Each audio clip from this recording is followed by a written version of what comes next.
Hi, I want to do a quick introduction to love and kindness meditations and a slight variation to your typical love and kindness meditation.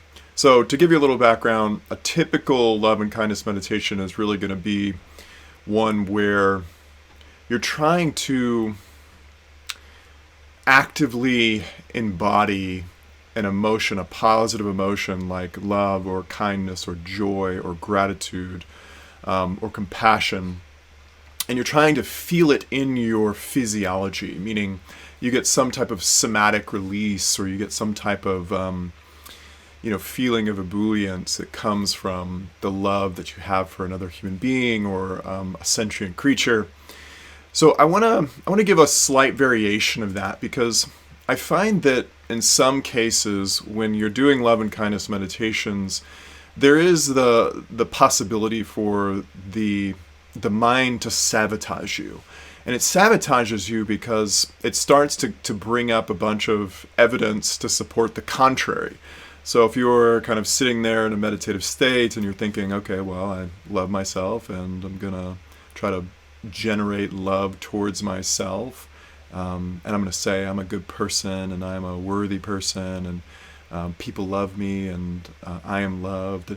If you're kind of going there, the mind might kind of subconsciously sabotage you, and it might say, well, actually, that's not really true. The reality is that people don't like you, or actually you don't treat yourself very well, or it might kind of start to bring in some alternative narratives or dialogues to essentially just kind of sabotage you. So I recommend this alternative, and I got this alternative by reading a book called The Buddha and the Badass by an author by the name of Vishen. I might not be saying his name right, but I'll put a link to that particular person. But his suggestion is that instead of just outright saying, I'm a good person, I'm lovable, that he proposed this thing called lofty questions. And lofty questions are essentially, instead of just outright saying it, what you can do is you can question it, but question it with a specific intention. Kind of asking yourself things like, why am I a good person? But not going into the investigation, but assuming that you are a good person and then asking the question as to why you are that way. So why am I such a good person? Why am I such an amazing person? Why am I such a compassionate person?